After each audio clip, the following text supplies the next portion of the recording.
جہاں پہ خانہ شماری ہو رہی تھی وہ ریفلیکٹ کر رہی تھی کہ اس وقت اس شہر کی آبادی 2,40,00,000 سے زیادہ تھی۔ چیف جسٹس آف پاکستان گلزار صاحب کہہ چکے ہیں یہ شہر 3-3.5 کروڑ کا ہے، اور اس وقت صورتحال یہ ہے کہ 47% مردم شماری کہہ رہے ہیں کہ ہو چکی ہے، اور شہر کی آبادی اب تک 84 لاکھ کی نہیں گئی۔ یہ بات بھی تسلیم کی جا رہی ہے کہ یہاں پر ہائی رائز بلڈنگز کے میں رہنے والے لوگوں کو نہیں گنا جا سکا ہے، اور بعد میں فارمولہ تیار کر دیا جائے گا۔ یہاں جو گھروں کی تعداد بتائی جا رہی ہے وہ آدھی سے بھی کم ہے جتنے اس شہر میں ہیں۔ ایک فارمولہ بنا دیا جائے گا۔ پچھلی دفعہ فارمولہ تھا کہ ہر گھر میں کراچی کے یا پاکستان کے 5.8 لوگ رہتے ہیں، اس دفعہ اس کو 5 پہ کر دیا گیا۔ یہ کراچی کے لیے ہے یا پورے پاکستان کے لیے؟ کراچی کے لیے۔ کراچی میں پہلے گھروں میں 6 لوگ رہتے تھے ایک گھر میں، اب حکومت سمجھتی ہے کہ گھر میں 5 لوگ رہتے ہیں۔ اس کا کوئی جواز، کوئی وجہ، کوئی انڈیکیٹرز، کوئی اعداد و شمار ہیں جس کی بنیاد پر آپ نے یہ ثابت تو کر دیا ہے کہ ہر شخص، اس ہر گھر کے ایک شخص کا انتقال تو ہوا ہے، لیکن اس گھر میں اضافہ کسی کا نہیں ہوا ہے، پیدا کوئی نہیں۔ وہ شہر اس کے بارے میں کہا جاتا ہے کہ یہاں پر پشاور سے زیادہ پختون، کوئٹہ سے زیادہ بلوچ، لاڑکانہ سے زیادہ سندھی اور کابل سے زیادہ پختون رہتے ہیں، وہ افغانی رہتے ہیں، اور اس شہر کی آبادی پورے پاکستان میں سب سے کم تیزی کے ساتھ بڑھتی ہوئی دکھائی جا رہی ہے، ریفلیکٹ کی جا رہی ہے۔ گروتھ ریٹ اس کی، اربنائزیشن شاید دنیا میں اس جو 15 سال میں دنیا میں کہیں اتنی بڑی اربنائزیشن نہیں ہوئی ہے جتنی ماس اربنائزیشن اس شہر کے اندر ہوئی ہے، مائگریشن اس شہر کے لیے ہوئی ہے۔ اور مزے کی بات ہے جو جہاں سے لوگ مائگریشن کر کے کراچی آ رہے ہیں ان کی آبادی زیادہ تیزی سے بڑھتی دکھائی جا رہی ہے۔ بہرحال آپ بتائیں، جب ہمیں گننے کا اس 50 سال میں ہمیں گننے کا سلیقہ، طریقہ، نیت وہی رہی ہے، تو ہمارے مطالبات کیسے تبدیل ہو سکتے ہیں؟ ہمارے مطالبات مردم شماری سے لے کر غصب حقوق تک، سلب اختیار تک، تعلیم اور روزگار کے دروازے بند ہونے تک، کوٹا سسٹم تک، اس شہر پہ قبضے تک، اس شہر کے اندر کم گنے جانے تک، جعلی ووٹر لسٹوں تک، غیر منصفانہ حلقہ بندیوں تک، اس شہر کی جتنی ریپریزنٹیشن پاکستان کے ایوانوں میں اور حکومتوں میں ہونی چاہیے تھی اس کا 25%۔ ہمارے مطالبات اسی لیے ابھی تک تبدیل نہیں ہوئے کہ ان کی نوعیت، حدت اور شدت وہی موجود ہے۔ سیمٹیوں کا طرز سیاست بھی احتجاجی نہیں ہے، اختلافی نہیں ہے، لیکن اگر اس شہر کے ان تمام مسائل کو، صرف کے شہری علاقوں کے تمام مسائل کو جہاں سے ہم منتخب ہوئے ہیں، اور جمہوریت کا تقاضا یہی ہے، عالمی تقاضا ہے، عالمی اس کی ڈیفینیشن یہ ہے کہ جہاں سے آپ کو مینڈیٹ ملتا ہے وہی علاقے، وہی لوگ آپ کی ذمہ داری ہوتے ہیں۔ ہم تاریخی پس منظر کے لحاظ سے پورے پاکستان کو اپنی ذمہ داری سمجھتے ہیں، اپنے اجداد کی امانت سمجھتے ہیں، اور سمجھتے ہیں کہ پاکستان کو بنانا محض مقصد نہیں تھا، پاکستان بنانے کا بھی کوئی مقصد نہیں۔ تو خاتون حضرات، MQM دراصل ان حالات کی پیداوار، بشرا دیدی کا جب واقعہ ہوا تھا تو MQM اس قابل بھی نہیں تھی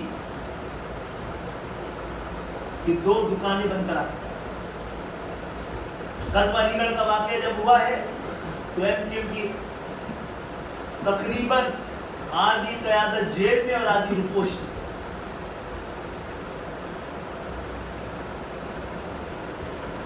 MQM کی اس وقت کی لیڈرشپ کو یہ ادراک تھا کہ شہر ایک ایسے جانب بڑھ رہا ہے جہاں پہ شہر کے رہنے والے ایسے حالات کا شکار ہوں گے کہ ان کو سمجھ میں نہیں آئے گا کہ وہ کس در پہ جائیں، کون سا صاحبان ان کے لیے ہے۔ تو اس زمانے میں 84 میں MQM کے نام کا ایک صاحبان ان حالات کو سامنے رکھتے ہوئے بنایا گیا تھا۔ اور اس کے بعد کی جو بھی حالات، جو بھی واقعات، وہ آپ سب کے علم میں، میں اس کی تفصیل میں نہیں جاؤں گا، لیکن موجودہ حالات میں اس وقت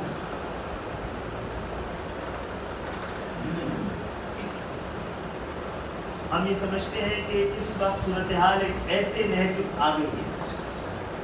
ہماری جمہوریت میں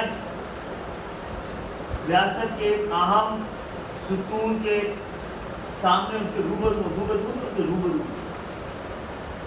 ہماری ایک مقننہ ہے، ایک انتظامیہ ہے، ایک عدلیہ ہے، اور چوتھا اس جدید دور میں میڈیا کو بھی ریاست کا ستون سمجھا جائے۔ ہمیں آپ سے سب سے زیادہ تعاون کی خواہش بھی ہے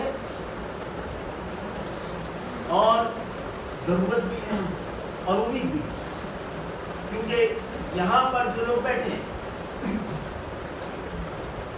اس میڈیا سے تعلق رکھنے والے، ان کی اکثریت اسی مڈل کلاس اور لوور مڈل کلاس سے تعلق رکھتی ہے، جس سے تعلق وہ اسی دکھ درد انہی حالات کا سامنا کرتے رہے جس کا ہم نے کیا۔ آپ کے اور ہمارے دکھ و درد بھی ایک جیسے ہیں، تجربے بھی ایک جیسے ہیں، ہم نے ایک ہی طرح کے حالات کا سامنا کیا ہے، اس سے نمٹ آزما رہے ہیں، اور ہمیں مل کر پاکستان کے اندر ایک جینوئن جمہوریت کی کوششیں کرنی چاہیے۔ اس وقت کیا صورت ہے؟ پاکستان کے ایوان کی کیا شکل ہے؟ پاکستان کے ایوانوں میں اس وقت چند خاندان بیٹھے ہیں۔ یہ بات میں بار بار کرتا ہوں اور بار بار اس لیے کہنا پڑتا ہے کہ حالات وہی کہ وہی 40 سال سے۔ آپ تو یہ پریس کلب وہ پریس کلب ہے جو 40 سال سے ہر سال دسمبر میں اپنے الیکشن کرا رکھا ہے، لیکن ہمارا پاکستان نہیں کرا۔ اس میں ہر بار جمہوریت کے سامنے 10 سال کے وقفے آ جاتے ہیں، اور اسی لیے آتے ہیں کہ یہ ایوان اور یہ جمہوریت جو کہ فیوڈو جمہوریت ہے، سوڈو جمہوریت ہے، جہاں پہ عوام کی نمائندگی کی بجائے خاندانوں کی نمائندگی ہو رہی ہے، ایک ایسا بدنصیب ایوان کہ جہاں پر پاکستان کے کسانوں کی نمائندگی، کسانوں کی ان حالات میں رکھنے والا جاگیردار کر رہا ہے، مزدوروں کی نمائندگی سرمایہ دار کر رہا ہے، عام پاکستانی عواموں میں نہیں بیٹھے، خاندانوں کی نمائندگی ہو رہی ہے۔ تو اس جاگیردارانہ اور جعلی جمہوریت کے ذریعے، موروثی سیاست کے ذریعے، خاندانی حکومت کے ذریعے کیا پاکستان اپنے مسائل سے آگے بڑھ سکتا ہے؟ خواتین حضرات، ہمارے اور آپ کے پڑوس میں 2 آبادی کے جائنٹس جو اب ٹیکنالوجی کی جائنٹس، جنہوں نے 25-30 سال میں اپنی آبادی کے کروڑوں بلکہ اربوں لوگوں کو سطح غربت سے نکالا ہے۔ دنیا میں کبھی بھی ملک ترقی نہیں کرتے، پورا کا پورا خطہ ترقی کرتا ہے۔ مجھے تو یہ لگ رہا ہے کہ ہمارا خطہ ترقی کر رہا ہے، شاید ہم ہی رکے۔ اس لیے عام پاکستانیوں کو ان حالات سے نکل کے ایک مشترکہ جدوجہد شروع کی۔ ہم آپ کو اسی جدوجہد میں شریک کرنے کے لیے، اور میں زیادہ کوشش کروں گا آپ کے سوالات کے ذریعے اور بہت سارے جو اندیشے MQM کے حوالے سے اس کو بھی دور کیا جا سکتا ہے۔ آپ سب کے علم میں ہے کہ دیکھیے، پہلے میں نے جس طرح کی بات کی کہ دنیا بھر میں ہم جہاں بھی گئے، اس شہر سے تعلق رکھنے والے لوگ اور خاص طور پہ اردو بولنے والے مہاجر کمیونٹیز میں جو کئی سال پہلے اس ملک کو چھوڑ کے چلے گئی، تو پھر اس ملک میں بیٹھے ہوئے وہ لوگ جنہوں نے ان حالات کا سامنا نہیں کیا جس میں عام کراچی کے لوگ، مڈل کلاس کے لوگ کر رہے ہیں، وہ سب ہم سے یہ گلا کرتے ہوئے نظر آتے تھے کہ ہم MQM سے پہلے جب کراچی میں آتے تھے تو کراچی میں بڑا امن تھا، کراچی میں ہم گھومتے تھے، کراچی میں بڑی خوشحالی تھی۔ خاتون حضرات، تاریخی پس منظر میں جا کے ذرا سے دیکھیے، میں تفصیل میں جانا نہیں چاہوں گا۔ سب سے پہلی بات یہ ہے کہ ہم کراچی میں کیوں ہیں، حیدرآباد میں کیوں ہیں، میر بخار میں کیوں ہیں، نواب شاہ میں کیوں ہیں، سکر میں کیوں ہیں، ٹنڈو لایا، ٹنڈو جام میں کیوں ہیں، اور ہماری مائگریشن سندھ کے اندر اس طرح کیوں نہیں ہو سکتی ہے؟ آپ سب کا بجا طور پہ تقاضا ہے، صحیح اور حق پہ ہے کہ سندھ کے شہری اور دیہی علاقوں کے لوگوں ان کا جینا مرنا ایک ساتھ ہونا چاہیے، صوبے کے ساتھ ہونا چاہیے، ان کی ملکی جدوجہد کے۔ میں آج آپ کے اس ایوان کے ذریعے بتانا چاہتا ہوں کہ ہم نے سندھ کو یکجا رکھنے کے لیے، سندھ میں بسنے والی دو مستقل قومیتوں کے درمیان خلیج کو کاٹنے کے لیے، نفرتوں کو کم کرنے کے لیے، غلط فہمی کو دور کرنے کے لیے اپنے حصے سے زیادہ کی قربانی۔ ہم ان شہروں میں اس لیے ہیں، اور سچائی یہی ہے کہ 47 میں قیام پاکستان کے وقت تاریخ کی سب سے بڑی ہجرت ہی نہیں ہوئی تھی۔ دنیا نے پہلی دفعہ تبادلہ آبادی کا ایسا منظر کبھی نہیں دیکھا کہ کروڑوں لوگ ایک جگہ سے ہجرتیں عموماً یک طرفہ ہوئی ہیں، اس دفعہ دو طرفہ تبادلہ آبادی ہوئی، اور یہ تبادلہ آبادی ایک عالمی معاہدے کے تحت ہوئی، ارادے اور اختیار کے ساتھ ہوئی۔ ہمارے آبا و اجداد جو کہ آج کے ہندوستان میں رہتے تھے، ان سے پوچھا گیا تھا کہ وہ اپنی جگہ میں رہنا چاہیں گے یا پاکستان جانا چاہیں گے۔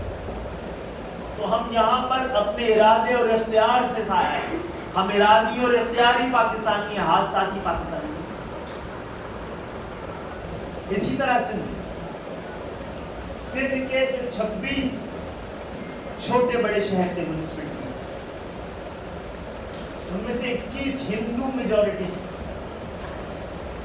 تو یہ ہندو میجورٹی جب ہندوؤں نے، سندھی ہندوؤں نے، ہمارے سندھی ہندو بھائیوں نے جب ہندوستان کو آپٹ کیا ہے اور ارادہ اور اختیار ہندوستان جانے کا کیا ہے، تو وہ ان جگہوں پہ چلے گئے جو ہم چھوڑ کے آئے، اور ہم ان جگہوں پہ آئے جو وہ چھوڑ کے گئے۔ ان کے پاس ہمارے گھر کا کلیم، ہمارے پاس ان کے گھر کا۔ اس وقت جو لوگ یہاں سے ہجرت کر رہے تھے اور وہ لوگ جو وہاں سے ہجرت کر رہے تھے، ان کو صرف پر ہیڈ 150 روپے سے زیادہ لے جانے کی اجازت نہیں۔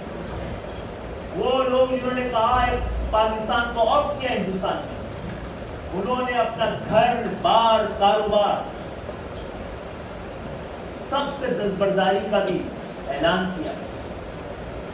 یہی شرط تھی، اس لیے ہم سندھ کے 21 شہروں میں ایک بڑی تعداد میں اس لیے آئے کہ وہاں سے ہندو ہمارے گھروں میں چلے گئے، ہم ان کے، اور وہ ہمارا یہاں واپس سندھی بھائی تھا، وہ اتنی بڑی تعداد میں نہیں تھا کہ ہماری زبان پر، تہذیب پر، طریقے پر، لہجے پر فرق تھا۔ پنجاب میں ایسے ہی ہوا، پنجاب کے دیہاتوں میں بھی اور شہروں میں بھی پنجابی بولنے والا مسلمان بھائی رہتا، ان کے درمیان جب ہمارے لوگ گئے ہیں تو ان کی زبان پر، طریقے پہ، لہجے پہ سب کو فرق پڑا۔ ایملماگیشن جبرن نہیں ہوتی، اس کے لیے ایک مدت ہوتی، وہ قدرتی اور فطری انداز میں ہوتی۔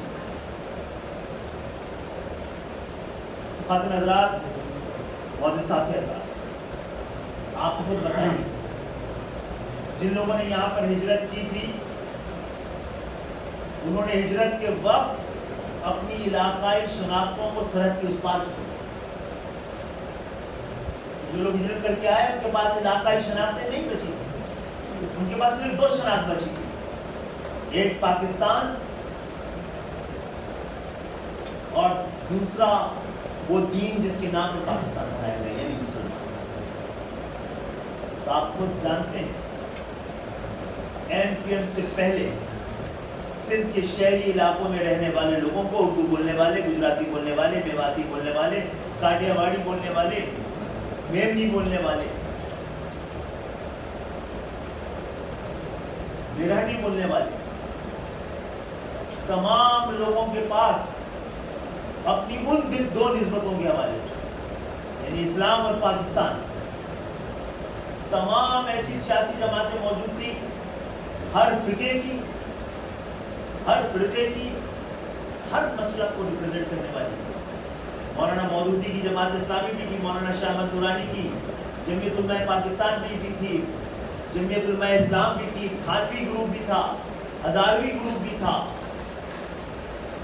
اسی طرح مسلم لیگ بھی، پاکستان بنانے کی دعویدار مسلم لیگ بھی، جس کو بھی پاکستان اور پاکستان کے نام پر سیاست کرنے کا شوق ہوتا، ان کی دل کی تسلی کے لیے بھی مسلم لیگ موجود تھی، اور مسلم لیگ بھی الحمدللہ الف سے لے کے یہ تک ہر طرح کی مسلم لیگ موجود تھی۔ اور ہم سے پہلے اگر اس شہر میں بڑا امن تھا، ایسا امن تھا کہ شیر اور بکری ایک ہی گھاٹ میں پانی پی رہے اور دودھ اور شہد کی نہریں بہ رہی تھی، اس شہر میں کوئی مسئلہ ہی نہیں تھا، تو بتائیے یہ MQM آئی آپ؟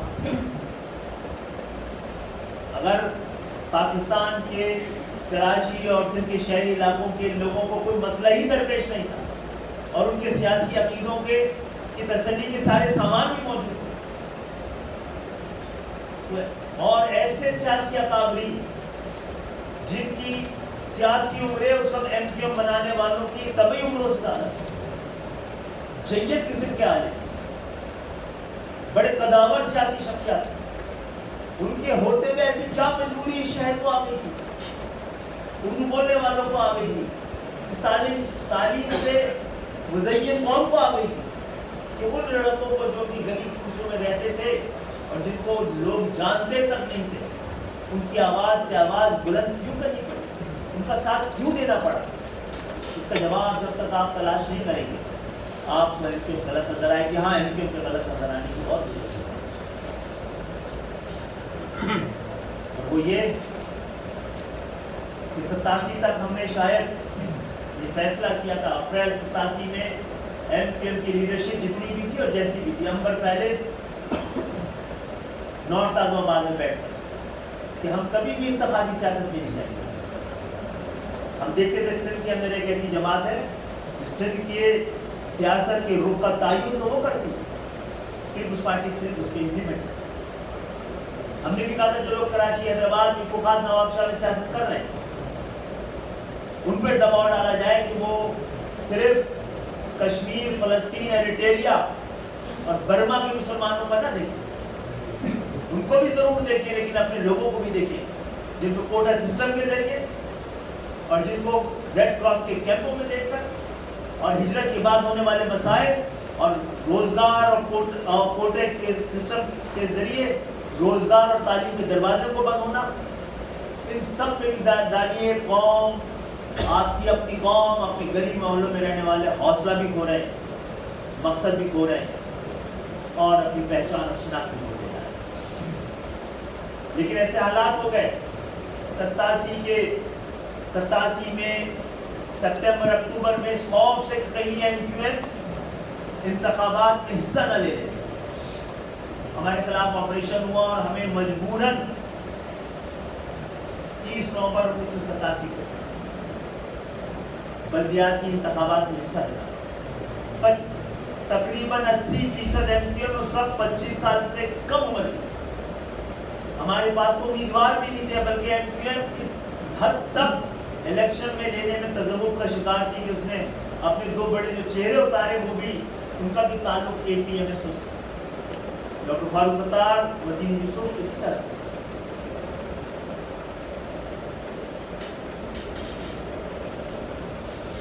مجھے یہ بات اور بہت سارے سوالات جو آپ لوگ کریں گے میں کوشش کروں کہ جوابات پہلے دیں، کہا کہ IMQM کے آنے کے بعد اس شہر میں لسانی فسادات ہوئے. اگر میں یہ کہوں پختونوں سے لڑائی IMQM کے آنے کے بعد ہوئی ہے، اور میں اگر یہ کہوں کہ IMQM کے آنے کے بعد پختونوں سے لڑائی ختم ہوئی، شاید آپ مجھے پاگل سمجھیں. گزشتہ دہلی کے وقت میں نے بتایا IMQM بڑی. جب ایوب خان کے انتخابات کے بعد لیاقت آباد میں گھروں پہ حملے ہوئے، گھر جلائے گئے، تو IMQM نہیں. سینہ مشرقی پاکستان کے وقت IMQM نہیں. 77 کی تحریک جب چل رہی تھی، جو کراچی میں اور حیدرآباد کے لوگ مارے جا رہے تھے، IMQM نہیں.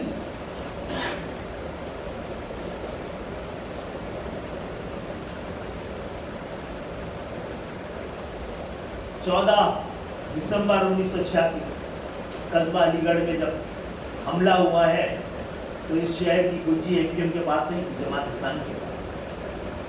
وہ 8 سال سے شہر کی مالک تھی. ان کا میئر تھا. باغائے شہر جماعت اسلامی کا تھا جب قصبہ علی گڑھ میں خون ریزی ہو.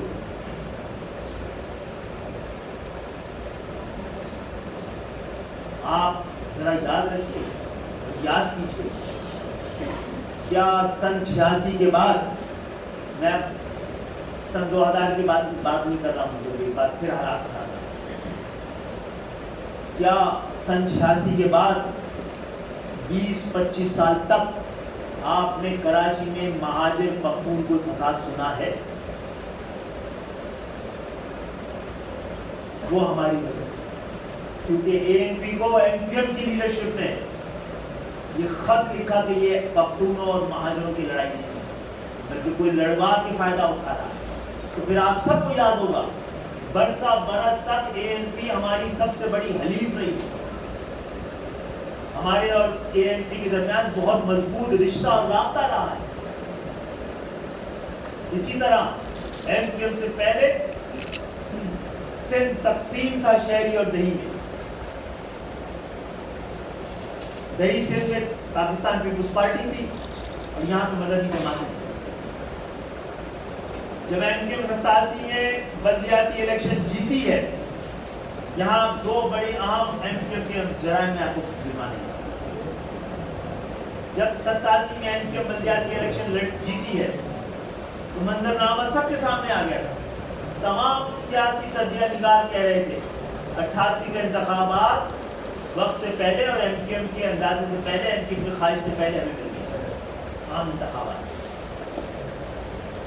سب یہ کہہ رہے تھے کہ انتخابات میں بھی بلدیاتی الیکشن کے نے جو رزلٹ دیے ہیں اس سے کی شہری علاقوں کا فیصلہ وہی ہوا.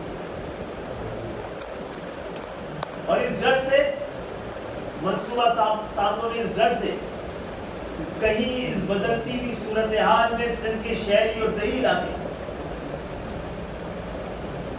سیاسی طور پہ کوئی اتحاد نہ کر لیں، تو 30 سپٹمبر 1988 کو حیدرآباد میں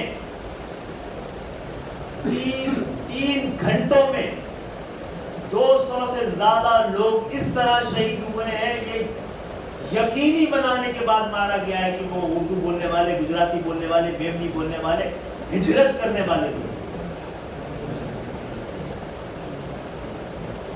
اور اس واقعے کے بعد تقریباً لوگوں کو یہ تھا کہ اب ممکن ہی نہیں رہے گا، اگر IMQM جیت بھی گئی تو IMQM کے لیے یہ ممکن ہی نہیں رہے گا کہ وہ سندھ کے دیہی علاقوں کی لیڈرشپ کے ساتھ مل کر کوئی حکومت بنائے یا ان کی حکومت بنانے میں مدد دے. محترم صاحب حضرات، اس مشکل فیصلے کو کر ہم نے اپنے حصے سے زیادہ کی قربانی سندھ کے لیے دی ہے. اگر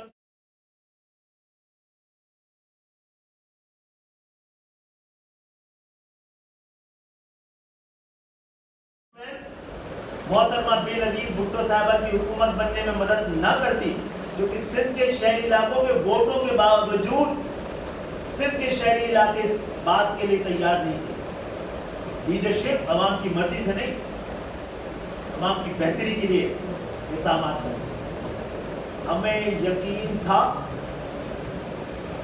اس کے نتائج کا جو پاکستان پیپلز پارٹی سے معاہدے کے بعد ہونا تھا، کہ تاریخ کے لیے اتمام حجت کرنا ضروری ہے۔ ہم نے بنائی حکومت اور کئی بار بنائی حکومت، اور پاکستان پیپلز پارٹی کے ساتھ حکومت بنانے، معاہدے کرنے، ان سے رشتہ رکھنے کے لیے ہم نے اپنا بڑا پولیٹیکل کیپٹل لٹایا ہے، کمزور کیا ہے، گنوایا ہے۔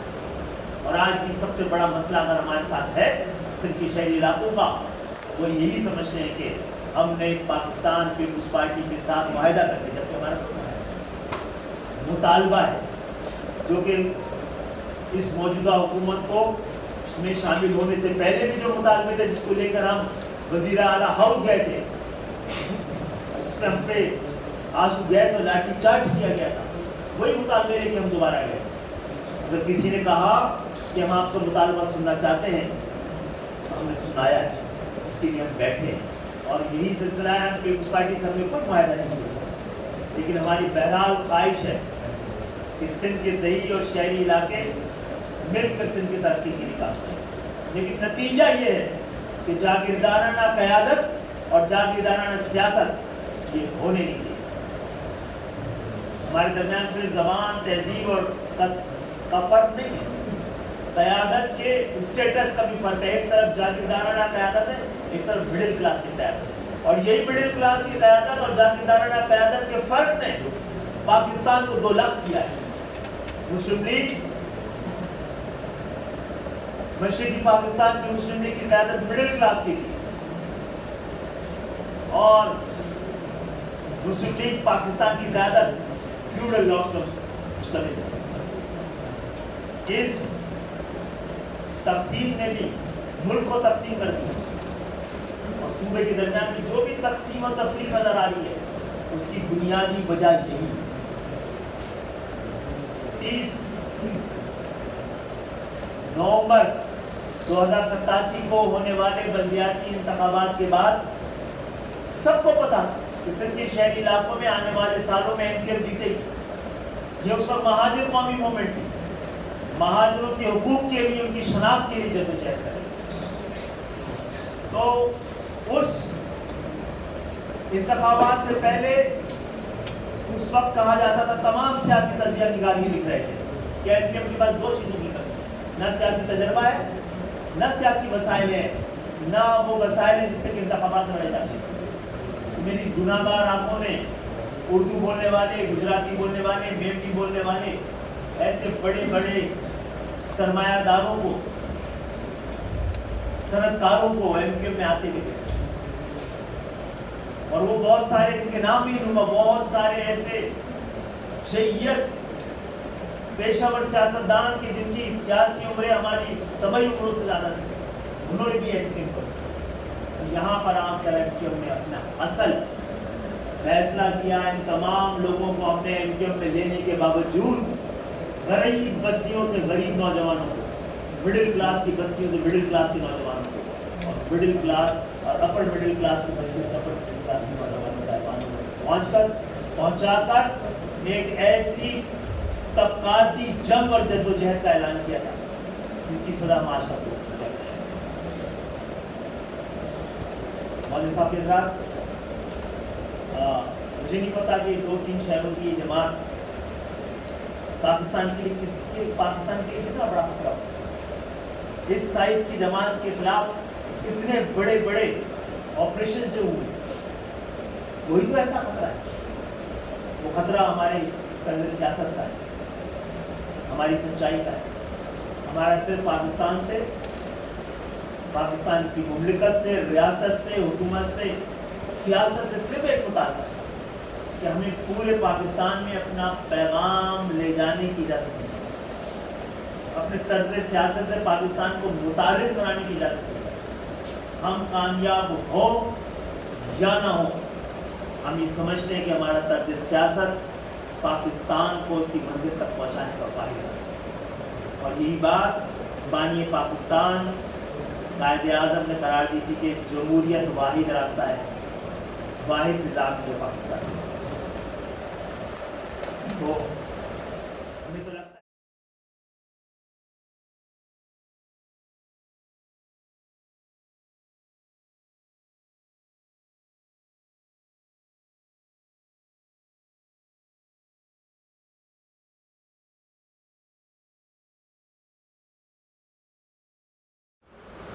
سہولیات کے اس کے باوجود یہ بل ایمان میں جمع کرایا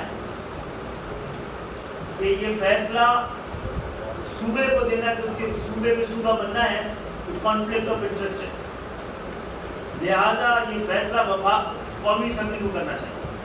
یہ جرت کی نا ہم نے، پاکستان میں پہلے کسی نے کی تھی. صوبوں کے مطالبے تو کئی جگہ ہے اور صوبے کا مقصد لسانیت نہیں جناب. ہم صوبوں کو ڈسٹرکٹ اور ڈویژن کی طرح ایک انتظامی یونٹ سمجھتے ہیں. ڈسٹرکٹ اور ڈویژن آبادی کے ساتھ ساتھ بڑھتے گئے. ہم تو محض یہ مطالبہ نہیں کر رہے کراچی کو بنایا جائے صوبہ. تو کہہ رہے پورے پاکستان کو 2 کروڑ کی آبادی تھی 47 میں پاکستان کی، اتنے ہی صوبے آج بھی ہیں 22 کروڑ کی آبادی میں. تو خود آپ سندھو دیش یا آزاد بلوچستان یا پختونستان کے خاکوں کو زندہ رکھنے کی کیوں آپ کوشش کرتے ہیں؟ یہ بہت پہلے بنا دیے جانے چاہیے تھے. ہاں، یحییٰ خان صاحب کے دور میں اس وقت کی کراچی کی لیڈرشپ نے اس پیشکش کو ٹکرا دیا تھا کہ کراچی کو صوبہ بننا چاہیے. موجودہ قیادت یہ کام نہیں کرتی. اس کا مطالبہ زندہ ہے، موجود ہے، لیکن یہ نفرت کی بنیاد پہ نہیں ہے، پاکستان کی محبت کے لیے کیا جا رہا ہے. اور ہم سمجھتے ہیں کراچی سے محبت ہی پاکستان سے محبت ہے. جو چلا رہا ہے جو نظریاتی دارالخلافہ آج بھی ہے یہ ہے. اور دوسری بات ہے آپ نے جو پوچھی ہے کہ 2022 میں آپ نے کوئی فیصلہ نہیں کر دیا. یہ فیصلہ وفاقی حکومت کو نہیں کرنا ہے کہ کراچی میں کس طرح کا بلدیاتی نظام ہوگا ریاست کے شہری علاقوں میں یا سندھ میں. اس کے لیے ہم عدالتوں میں گئے. عدالتوں میں شاید پرانی ایم پی اتنی عدالتوں میں نہیں گئی عوامی مسائل کو لے کر، کیونکہ ہمیں وہاں اس وقت اپنے لوگوں کو، بچوں کو، لاپتہ لوگوں کے لیے عدالتوں میں جانا پڑتا تھا. ہم گئے، مردم شماری میں ہم گئے. کراچی میں کوئی اور جماعت نہیں گئی ہے جنہوں نے ہمارے مطالبوں کو گود میں لے لیا. ہمارے سارے ایسے مطالبے جو غیر شرعی لگتے تھے، غیر حب المدنی کے لگتے تھے، لسانیت سے بھرے ہوئے نعرے تھے، وہ سب جماعت اسلامی سمیت تمام جماعتوں نے گود لی ہے نا. تو وہ لوگ عدالتوں میں نہیں گئے، وہ تو نعرہ بحث تھے. ہم عدالتوں میں گئے مردم شماری میں، ہم عدالتوں میں گئے 140 سے. اور 140 سے کہاں سے آیا؟ 18ویں ترمیم اگر جب ہو رہی تھی، ایم کے میں 18ویں ترمیم میں شریک نہیں بھی ہوتی تو 18ویں ترمیم ہو جانی تھی. جب پاکستان مسلم لیگ اور پاکستان پیپلز پارٹی نے طے کر دیا تو ایم کیو کیا کر سکتی تھی؟ ایم کیو صرف اس لیے 18ویں ترمیم میں گئی تھی کہ آپ کے حقوق کو تحفظ کیا جا سکے. 140A کی تشریح کروائی گئی تھی. پھر اس کے لیے اسمبلیوں میں گئے، پھر عدالتوں میں گئے اور عدالتوں سے فیصلہ لے کے آئے. کیوں نہیں ہوئی ہے؟ کہ وہ وزیر اعظم شہباز شریف کو نہیں کرتا. وزیر اعظم شہباز شریف وہ ہمارے 7 ووٹوں کی ضرورت ہے. وزیر اعلیٰ مراد علی شاہ کو ہمارے 7 ووٹوں کی ضرورت ہے، 30 سیٹوں کی ضرورت ہے. یہ بات آپ سے زیادہ کس کو بتاؤں؟ ایسا سندھ اور تم کو کرنا ہے، وہ ہمارے ووٹوں میں نہیں.